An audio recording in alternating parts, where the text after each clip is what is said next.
happens is that we will be looking to support young people who have a business. So almost all the time we're looking for people who have a pre-existing business. It doesn't matter the size. So nano, micro, medium, small. So as long as you have a business, you've been in business for a while. It's not just an idea. So those are the people we will typically start with. And what happens is that we will typically put out a call for proposal. It tends to be geographical based. So you'll find, like, for instance, there are calls going out for Kajiado, as well as other counties, where we'll put out a call for, sometimes it's vocational training, where if you want to come in and learn, you know, I have a carpentry business, but I want to become a better carpenter, and so I want to join a TVET. Or I'm a welder and I want to learn laser welding, so you want to join this sort of scholarship program, learn how to do laser welding. So we'll typically put out these calls on social media, and then the people who are interested will apply. We have, typically it's going to be done in conjunction with the TVETs, where we sit down, we have a conversation with you, we get to know what it is that you want to do, and then once you enroll, once you get through the class, then typically what will then happen is that these students will either graduate where they want to be self-employed, or some of them will want to start again their own businesses, and some of them will perhaps already, as I said, have businesses and they're looking for capital.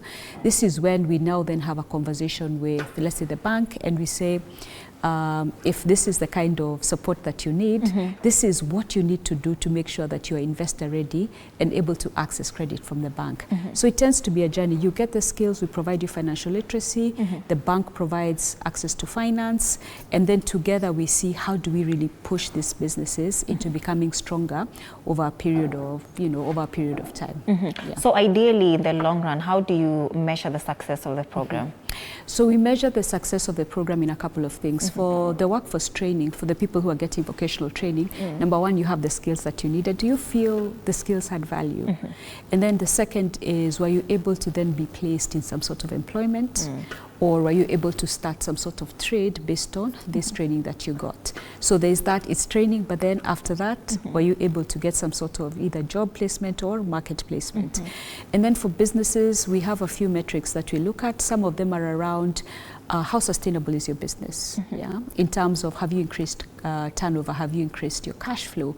Have you been able to access capital or a loan if that's what you wanted?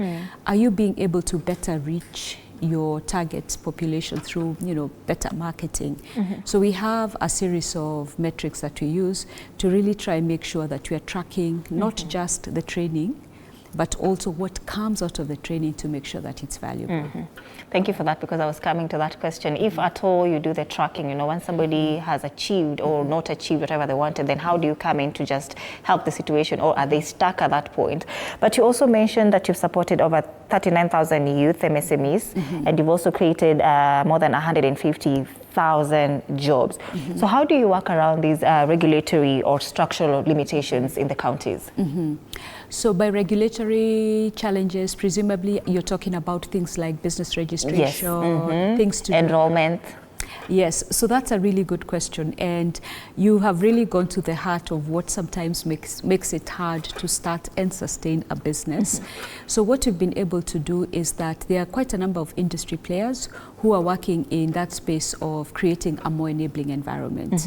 And what we do at KCB Foundation is that we partner with people like this who are in the sector, who are keeping an eye on what are the barriers that prevent people from being able, for instance, to register a business. Do you need 14 licenses? Are they all necessary? Can we bring them down to 8?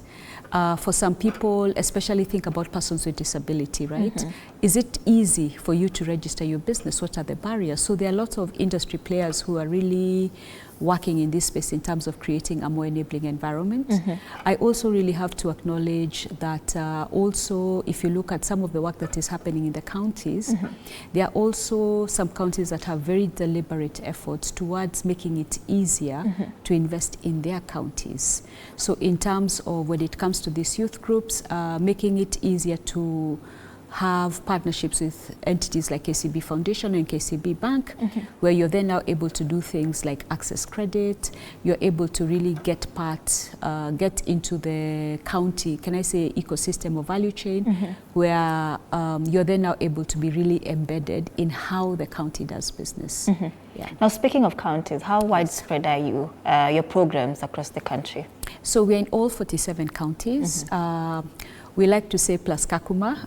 It's not the 48th county, right? But we're in all 47 counties, as well as also in Kakuma. And with our KCB scholars, what we do is that every year we take on scholars from all the counties. 50% male, 50% female. Same thing with Tujiajiri when it comes to workforce development. We're in about 44 counties. Okay. And MSMEs were in all the counties. So you'll see we are really everywhere in Kenya. We really leverage on the KCB Bank branch network, because without them really, we wouldn't have been able to impact as many people and as geographically significant as we have been able to do, because we leverage on the branch network where KCB has presence. So through that, we're able to really reach the entire country. And beyond that, we also work in the countries that the KCB group works in, so Uganda, Tanzania, DRC, Sudan, Burundi, and which one am I missing? Rwanda. Yes. Rwanda. Yes. Okay. So, somebody may wonder, if you're spread across, the 47 counties, how do you select, whoever benefits from this foundation, and just to ensure that even the youth in these rural areas, none of them is left behind?